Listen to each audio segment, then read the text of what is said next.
ઓમ શ્રી ગણેશાય નમઃ. જય શ્રી કૃષ્ણ મિત્રો. સોમવતી અમાસની આજે આપણે વાર્તા સાંભળીશું. સોમવતી અમાસ ભગવાન શિવને અને ભગવાન વિષ્ણુને બંનેને સમર્પિત છે. માટે મિત્રો આપણે સોમવતી અમાસની વાર્તા મહત્વ પણ સાંભળીશું અને સાથે ભગવાન વિષ્ણુની મા લક્ષ્મીની અને શિવજીની કથા પણ આપણે સાંભળીશું. તો પૂરા ધ્યાનથી આ વાર્તા સાંભળજો. આશુતોષ શશાંક શેખર ચંદ્રમૌલી ચિદમ્બરા કોટિ કોટિ પ્રણામ શંભુ કોટિ નમન દિગંબરા. ઓમ નમઃ શિવાય. ઓમ નમો ભગવતે વાસુદેવાય. આમ તો મિત્રો એક વર્ષમાં 12 અમાસ આવે છે. જ્યારે સોમવારની અમાસ સાથે હોય તો તેનું મહત્વ અનેક ગણું વધી જાય છે. સોમવાર હોય અને એ દિવસે અમાસ હોય તો આપણે એને સોમવતી અમાસ કહીએ છીએ. સોમવતી અમાસનું વ્રત કરનારે પવિત્ર જળમાં સ્નાન કરીને પીપળાના ઝાડની પૂજા કરવી અને ઘીનો દીવો પ્રગટાવવો અને 8 જાતના ફળ લઈને 108 પ્રદક્ષિણા કરવી. 108 પ્રદક્ષિણા ફર્યા પછી એ ફળ ભગવાનને અર્પણ કરવા અને બીજું સૂતર વીંટીને પણ પ્રદક્ષિણા કરી શકાય છે. મિત્રો તમને જણાવી દઉં કે સોમવતી અમાસના દિવસે આ 5 વસ્તુઓનું મહત્વ ખૂબ જ વધારે હોય છે. એમાં એક છે મૌન વ્રત, બીજું છે પીપળાનું પૂજન, ત્રીજું શ્રી હરિ વિષ્ણુ અને શિવજીની પૂજા, ચોથું ગંગા સ્નાન અને પાંચમું છે સૌભાગ્યવતીની કામના. જો સોમવતી અમાસના દિવસે આ 5 વસ્તુ કરી લઈએ તો અમાસનું ફળ મળી જાય છે. અને કોઈ સંજોગવશ આપણે અમાસનું વ્રત ન થયું હોય તો પણ ચાલે જો આ 5 વસ્તુ કરીએ તો. મૌન વ્રત સૂર્યોદયથી સૂર્યાસ્ત સુધી કરી શકાય છે તો પણ તેનું ફળ મળી જાય છે. મિત્રો ભગવાન શ્રી કૃષ્ણએ ગીતામાં કહ્યું છે કે વૃક્ષોમાં હું પીપળો છું, માટે પીપળાના ઝાડનું પૂજન કરવું એટલે શ્રી કૃષ્ણ ભગવાનની પૂજા કરવી. પીપળાની પૂજા શ્રી કૃષ્ણની પૂજા સમાન ગણાય છે. આ ઉપરાંત પીપળામાં પિતૃઓનો પણ વાસ હોય છે. આપણને પિતૃઓના પણ આશીર્વાદ પ્રાપ્ત થાય છે. અને બ્રહ્મા વિષ્ણુ મહેશનો વાસ પણ પીપળામાં છે, માટે પીપળાનું પૂજન કરવું એટલે ત્રિદેવની પૂજા કર્યા બરાબર છે. સોમવતી અમાસના દિવસે શિવ પાર્વતીની પૂજા કરવાથી અખંડ સૌભાગ્યવતીના આશીર્વાદ મળે છે. અને મિત્રો આ દિવસે ગંગા સ્નાન ખૂબ જ મહત્વ છે. આપણે જાણીએ કે ગંગાજી ક્યાંથી આવે છે. આ પ્રશ્ન જો આપણે કરીએ તો ગંગાજી ક્યાંથી આવે છે તો એનો જવાબ છે કે શિવજીની જટામાંથી. તો શિવજીને સ્પર્શ કરીને શિવજીની જટામાંથી ધરતી પર માં ગંગા આવે છે. માટે આપણાથી જે કંઈ જાણે અજાણે પાપ થયા હોય તે નષ્ટ પામે છે. માટે આ સોમવતી અમાસના દિવસે પવિત્ર ગંગા નદીમાં સ્નાન કરવું ખૂબ જ મહત્વનું ગણાય છે. આપણે ગંગા નદીએ સ્નાન કરવા ન જઈ શકીએ તો આપણા નાવાના પાણીમાં ગંગાજીનો જળ પાણીના ટીપા જરૂર પાડી દેવા તો પણ ગંગાજીનું સ્નાન કહેવાય જાય છે અને ગંગાજીનું સ્મરણ કરવું. હવે આપણે સાંભળીએ વાર્તા. કાશી નગરીમાં એક દેવસ્વામી નામના એક બ્રાહ્મણ રહે. તેની પત્નીનું નામ ધનવતી હતું. તેની પત્નીને 7 દીકરા અને 1 દીકરી. દીકરીનું નામ ગુણવતી હતું. ગુણવતી તો ગુણોનો ભંડાર. તેના મંગળ ચરણથી ઘરમાં બધા ખુશ અને પ્રસન્ન રહેતા. તેની ભાભીઓ પણ તેના પર ઘણું હેત રાખતી, ઘણો વહાલ કરતી. એક દિવસ એક બ્રાહ્મણ મહારાજ તેના ઘરે ભિક્ષા લેવા આવ્યા. 7 વહુએ બ્રાહ્મણને ભિક્ષા આપી. બ્રાહ્મણે સૌને અખંડ સૌભાગ્યવતી રહો એવા આશીર્વાદ આપ્યા. 7 વહુને એવા આશીર્વાદ દીધા. પછી ગુણવતી પણ ભિક્ષા લઈને આવી. તેને બ્રાહ્મણે ગુણવતીને જોઈ રહ્યા. બ્રાહ્મણ મહારાજ એ ગુણવતીની સામે જોઈ રહ્યા. થોડી વાર પછી તે બ્રાહ્મણે ગુણવતીને આશીર્વાદ દીધો. બહેન ધર્મવતી થા. આમ કહીને બ્રાહ્મણ ચાલતો થયો. થોડી વાર પછી તે ગુણવતી એની મા પાસે આવી અને બોલી, મા, બ્રાહ્મણ મહારાજે બધી ભાભીઓને અખંડ સૌભાગ્યવતીના આશીર્વાદ દીધા અને મને ધર્મવતી થા એવું કેમ કહ્યું? મને આવું કેમ કહ્યું? પુત્રીની વાત સાંભળી ધર્મવતીને થોડી નવાઈ લાગી. જ્યારે બીજા દિવસે તે બ્રાહ્મણ ભિક્ષા લેવા આવ્યા એટલે ધર્મવતીએ તે બ્રાહ્મણને કહ્યું, મહારાજ, તમે મારી સાતેય વહુને અખંડ સૌભાગ્યવતીના આશીર્વાદ દીધા, તો મારી દીકરીને ધર્મવતી થા એમ કેમ કહ્યું? એટલે બ્રાહ્મણ મહારાજ બોલ્યા કે મેં જે કહ્યું તે બરાબર કહ્યું છે, અને કહે છે કે જ્યારે ગુણવતીના લગ્ન લેવાશે ત્યારે સપ્તપદી 7 ફેરા ફરતી વખતે તેના પતિનું મૃત્યુ થશે, ગુણવતી વિધવા થશે. આટલું સાંભળતા તેનું માનું હૃદય થડકી ઉઠ્યું, તે કાંપી ઉઠી અને ગુણવતી પણ રડવા જેવી થઈ ગઈ. આ જોઈ અને બ્રાહ્મણદેવ કહે છે કે મેં એટલા માટે જ બહેન તને કહ્યું હતું કે ધર્મવતી થા, એટલા માટે જ કહ્યું હતું કે અત્યારથી જ ધર્મનો સંગ્રહ કરવો જોઈએ, ધર્મના રસ્તે ચાલવું જોઈએ. આમ પછી બ્રાહ્મણ મહારાજ ગુણવતીને આશ્વાસન દેતા હતા ત્યારે ધર્મવતી ગુણવતીની માતા બ્રાહ્મણને કહેવા લાગી, મહારાજ, અમને એવો ઉપાય બતાવો જેથી મારી ફૂલ જેવી દીકરી રંડાપામાંથી બચી જાય, વિધવા થવાનું જીવન ગુજારવું ન પડે. ધર્મવતીની વાત સાંભળી મહારાજ બોલ્યા કે જો તમે સિંહલ દ્વીપમાંથી સોમા ધોબણને તમારા ઘરે લાવી શકો તો તમારી દીકરી દુઃખમાંથી બચી શકે, પરંતુ એ કામ ઘણું કઠણ છે. આમ કહી બ્રાહ્મણ ત્યાંથી ચાલતા થયા. આ વાત ધર્મવતીએ તેના પતિને કહી અને આ સાંભળી દેવસ્વામી વિચારમાં પડી ગયા કે સિંહલ દ્વીપમાં જવું શી રીતે, અને તેણે તેના 7 પુત્રને બોલાવ્યા અને સિંહલ દ્વીપમાં જવાનું કહ્યું. એટલે મોટા 6 છોકરા ચૂપ રહ્યા, પણ સાથે નાનો શિવસ્વામી સિંહલ દ્વીપમાં જવા તૈયાર થયો. શિવસ્વામી અને ગુણવતી સિંહલ દ્વીપ જવા ચાલતા જ નીકળી પડ્યા. વનવગડા વીંધતા જાય છે. જો ભૂખ લાગે તો વનવગડામાંથી ફૂલ, ફળ, પાન ખાતા જાય છે. તે બંને ભાઈ બહેન સમુદ્ર કાંઠે આવી પહોંચ્યા. ભાઈ બહેન થાકીને લોથપોથ થઈ ગયા હતા અને સમુદ્ર કિનારે કાંઠે આવીને વિચાર કરે છે કે સમુદ્ર ઓળંગવો શી રીતે. આમ વિચાર કરતા તે ભાઈ બહેન એક વડના ઝાડ નીચે બેઠા. આ વડ ઉપર એક ગીધ પક્ષી તેના બચ્ચા સાથે રહેતો હતો. તે ગીધ વડના ઝાડ પર તેના બચ્ચા માટે ખાવાનું લઈને આવ્યો હતો. તે ગીધ તેના બચ્ચાને કહે છે, આજે તો હું સરસ ખાવાનું લાવ્યો છું બચ્ચાઓ, પેટ ભરીને ખાઓ. એટલે બચ્ચા બોલ્યા, અમારે કાંઈ ખાવું નથી. એટલે ગીધ બોલ્યો, અરે એવું શું છે? આટલું સરસ જમવાનું છે અને તમે ખાવાની ના પાડો છો? બચ્ચા બોલ્યા કે આ ઝાડ નીચે જે બેઠા છે તે બંને ભાઈ બહેન કેટલાય દિવસથી ભૂખ્યા છે, તેને ખવડાવ્યા વિના અમારું પેટ કેમ ભરાય માં? બચ્ચાનો અતિથિ પ્રત્યેનો આવો પ્રેમ જોઈને તે ગીધ પક્ષી વન ફળ ઉપાડી લાવ્યો અને તે ભાઈ બહેનને આગળ મૂક્યા. ગીધને જોઈને શિવસ્વામી બોલ્યો, હે ગીધરાજ, અમારું કામ ન થાય ત્યાં સુધી અમને ખાવાનું ગળે ઉતરે તેમ નથી. અમારે સિંહલ દ્વીપમાં સોમા ધોબણના ઘરે જવું છે. કોઈ ઉપાય બતાવો સારો. આ સમુદ્ર અમે કેવી રીતે પાર કરીશું? આ સાંભળી ગીધ બોલ્યો, તમે ચિંતા ન કરો, હમણાં જ તમને સિંહલ દ્વીપમાં પહોંચાડી દઉં છું. તમે નિરાતે જમી લો. ગીધની વાત સાંભળીને ભાઈ બહેનને મનને શાંતિ થઈ અને વનફળ ખાઈ લીધા. આ ગીધ સામાન્ય ગીધ ન હતો.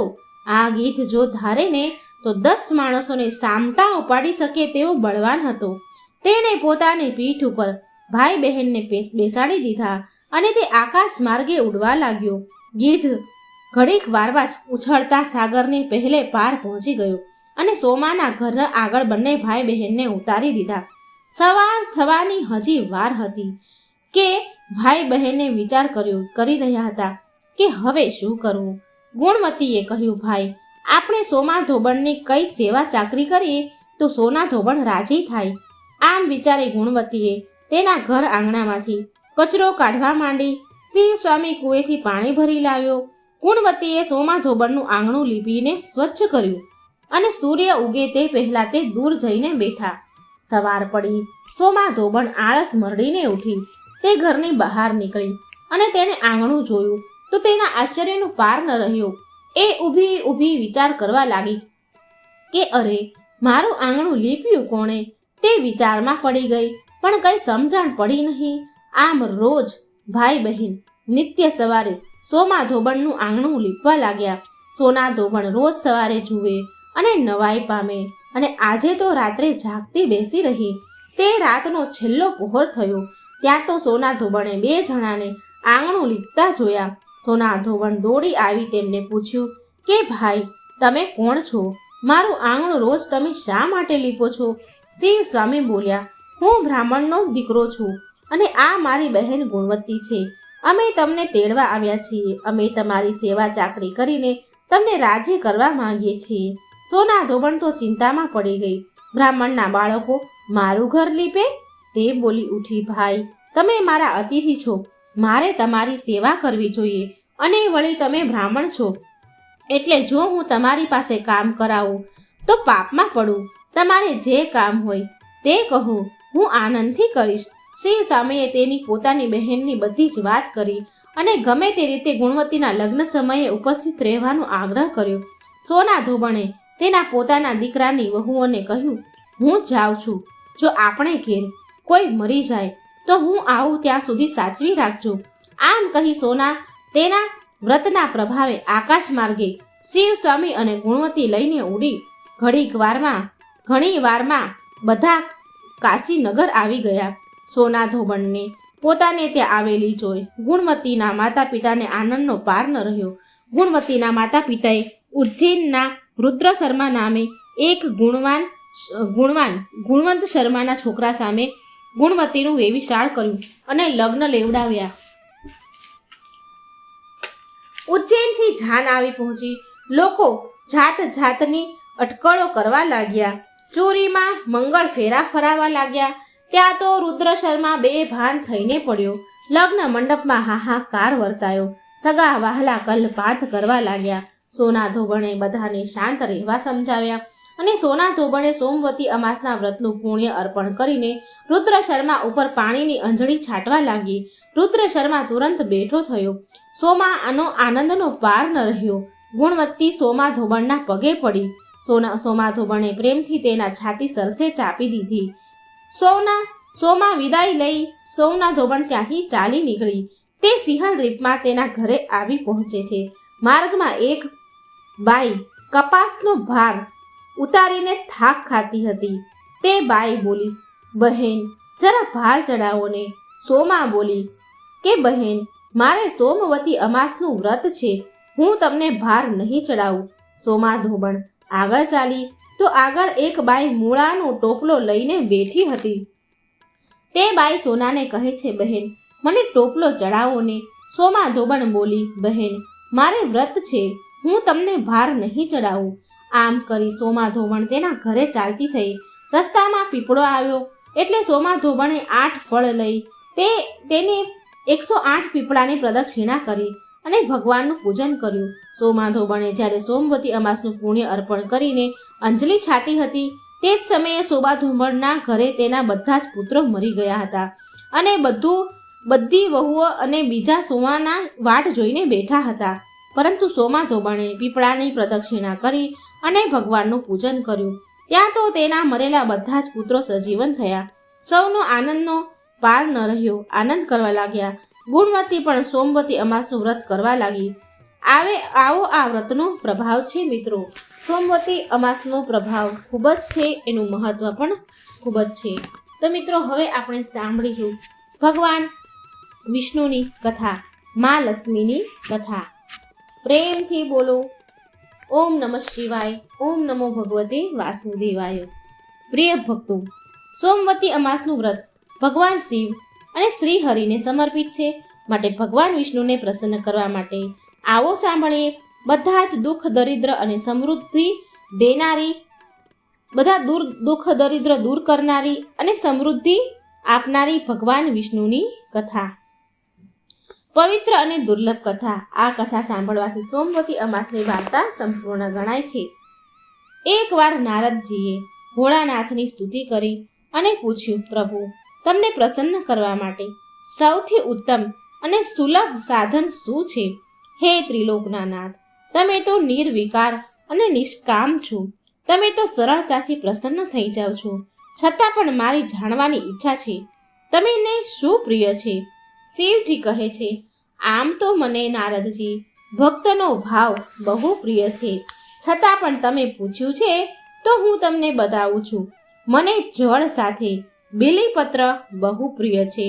જે અખંડ બીલીપત્ર શ્રદ્ધાથી મને અર્પણ કરે છે, હું એને મારા લોકમાં સ્થાન આપું છું. પ્રિય ભક્તો, એ સમયે નારદજી ભગવાન શંકર અને માતા પાર્વતીને વંદના કરી એમના લોક ચાલ્યા ગયા. નારદજીના ગયા પછી પાર્વતીજીએ શિવજીને કહ્યું, હે પ્રભુ, મારી એ જાણવાની ઈચ્છા છે, મને બહુ મન છે. મારી એ જાણવાની ઈચ્છા છે કે બીલીપત્ર આટલા બધા તમને પ્રિય કેમ છે? પ્રભુ, કૃપા કરી મારી જિજ્ઞાસા શાંત કરો. શિવજી બોલ્યા, હે દેવી, બીલીના પત્ર મારી જટા સમાન છે. તેના 3 પત્ર એટલે કે 3 પાન ઋગ્વેદ, યજુર્વેદ અને સામવેદ છે. શાખાઓ સમસ્ત શાસ્ત્રનું સ્વરૂપ છે. બીલીપત્રને પૃથ્વીનું તમે કલ્પ વૃક્ષ સમજો, જે બ્રહ્મા વિષ્ણુ શિવનું સ્વરૂપ છે. હે પાર્વતી, સ્વયં મહાલક્ષ્મીએ શૈલ પર્વત પર બીલી રૂપમાં જન્મ લીધો છે. આ કારણથી પણ બીલીનું વૃક્ષ મને અતિ પ્રિય છે. આ સાંભળીમાં પાર્વતી વિચારવા લાગ્યા. વિચારમાં અચંભામાં પડી ગયા કે મહાલક્ષ્મીએ બીલીનું સ્વરૂપ લીધું. પાર્વતી આ જાણવાની જિજ્ઞાસાને રોકી ન શક્યા અને શિવજીને પૂછવા લાગ્યા કે દેવી લક્ષ્મીએ બીલીનું સ્વરૂપ કેમ લીધું? પ્રભુ, તમે મને આ કથા વિસ્તારથી કહો. ભોળાનાથે દેવી પાર્વતીને કથા સંભળાવવાની વિસ્તારથી શરૂ કરી કે હે દેવી, સતયુગમાં જ્યોતિર્રૂપ મારા અંશનું રામેશ્વર લિંગ હતું. બ્રહ્મા વગેરે દેવતાઓએ એનું વિધિપૂર્વક પૂજન અર્ચન કર્યું. એનું પરિણામ એ આવ્યું કે એના અનુગ્રહથી વાણી બધાની પ્રિય બની ગઈ. એ ભગવાન વિષ્ણુની સતત પ્રિય થઈ ગઈ. મારા પ્રભાવથી ભગવાન કેશવના મનમાં વાગ્વદેવીના પ્રત્યે જેટલી પ્રીતિ ઉપજી હતી એ સ્વયં લક્ષ્મીજીને ગમી નહીં. લક્ષ્મી દેવીને શ્રી હરિ પ્રત્યે થોડી દૂરી પેદા થવા લાગી. તે ચિંતામાં પડી ગયા. દુઃખી થઈ નારાજ થઈને લક્ષ્મી દેવી ચૂપચાપ પરમ ઉત્તમ શૈલ પર્વત પર ચાલ્યા ગયા. ત્યાં એમણે તપ કરવાનો નિર્ણય લીધો અને ઉત્તમ સ્થાન શોધી લીધું. પછી મહાલક્ષ્મીએ ઉત્તમ સ્થાન શોધીને મારા લિંગ વિગ્રહની ઉગ્રહ તપસ્યા આરંભ કરી દીધી. એની તપસ્યા કઠોરથી કઠોર બનતી ગઈ. હે પાર્વતી, થોડા સમય બાદ મહાલક્ષ્મીએ મારા વિગ્રહથી થોડા ઉદ્ધળમાં વૃક્ષનું રૂપ ધારણ કરી લીધું. એ મંત્રો અને ફૂલો દ્વારા મારું પૂજન કરવા લાગ્યા. આમ મહાલક્ષ્મીએ કોટી વર્ષ એટલે કે 1 કરોડ વર્ષ સુધી ઘોર આરાધના કરી. અંતમાં તેણે મને અનુગ્રહ પ્રાપ્ત થયો. એમનો અનુગ્રહ મને પ્રાપ્ત થયો. હું ત્યાં પ્રગટ થયો અને લક્ષ્મીજીને આ ઘોર તપની આકાંક્ષા ઈચ્છા પૂછી અને વરદાન આપવા કહી તૈયાર થયો. મહાલક્ષ્મીએ માંગ્યું કે શ્રી હરિના હૃદયમાં હું મારા પ્રભાવથી જે વાગ્દેવી માટે જે સ્નેહ ઉત્પન્ન થયો છે તે સમાપ્ત થઈ જાય. શિવજી કહે, મેં મહાલક્ષ્મીને સમજાવ્યા કે શ્રી હરિના હૃદયમાં તમારા સિવાય બીજું કોઈ માટે પ્રેમ નથી. વાગ્વદેવી માટે એમના પ્રેમ નથી, પરંતુ શ્રદ્ધા છે. આ સાંભળીને લક્ષ્મીજી ખૂબ ખુશ થયા અને ફરી શ્રી વિષ્ણુજીના હૃદયમાં સ્થિર થઈને નિરંતર તેમની સાથે વિહાર કરવા લાગ્યા. હે પાર્વતી, મહાલક્ષ્મીના હૃદયનો એક મોટો વિકાર આ પ્રકારે દૂર થયો. આ કારણથી હરિપ્રિયા લક્ષ્મી એ જ રૂપમાં સદાય અતિશય ભક્તિથી ભરપૂર યત્નપૂર્વક મારી પૂજા કરવા લાગ્યા. હે પાર્વતી, આ કારણે બિલ્લીનું વૃક્ષ, તેના પાન, ફળ, ફૂલ વગેરે મને બહુ પ્રિય છે. હું નિર્જન સ્થાન પર બિલ્લી વૃક્ષનો આશ્રય લઈને રહું છું. બિલ્લી વૃક્ષને સદાય સર્વ તીર્થમય અને સર્વ દેવમય માનવું જોઈએ. એમાં જરા પણ શંકા નથી. બીલીપત્ર, બિલ્લી ફૂલ, બિલ્લી વૃક્ષ અને બિલ્વક કાષ્ટના ચંદનથી જે મારી પૂજા કરે છે એ ભક્ત મારો પ્રિય છે. બિલ્લી વૃક્ષને શિવ સમાન જ સમજો. એ મારું શરીર છે, જે બિલ્વ પર ચંદનથી મારું નામ લખીને મને અર્પણ કરે છે. હું એના બધા પાપોમાંથી એને મુક્ત કરીને મારા લોકમાં સ્થાન આપું છું. હે પાર્વતી, એ વ્યક્તિને સ્વયં દેવી લક્ષ્મી નમસ્કાર કરે છે, જે બિલ્વેથી મારી પૂજા કરે છે. બિલ્વના મૂળમાં પ્રાણ છોડે છે, જે એને રુદ્ર દેહની પ્રાપ્તિ થાય છે. મારી પૂજા માટે બિલ્લીના ઉત્તમ પાનનો ઉપયોગ કરવો જોઈએ. તો મિત્રો, તમને બીલીપત્રનો મહિમા, શિવજીને બીલીપત્ર કેમ પ્રિય છે તે સમજાઈ ગયું હશે. જો તમને આ વિડીયો, આ વાર્તા પસંદ આવે તો કમેન્ટ જરૂર કરજો, કમેન્ટમાં લખજો અને વિડીયો લાઈક અને શેર કરજો. આ ચેનલને સબસ્ક્રાઈબ પણ જરૂર કરજો. એકવાર પ્રેમથી બોલો ઓમ નમઃ શિવાય. શ્રી હરિ વિષ્ણુની જય, મા પાર્વતી મહાલક્ષ્મીની જય. જય શ્રી કૃષ્ણ. રાધે રાધે. Thank you.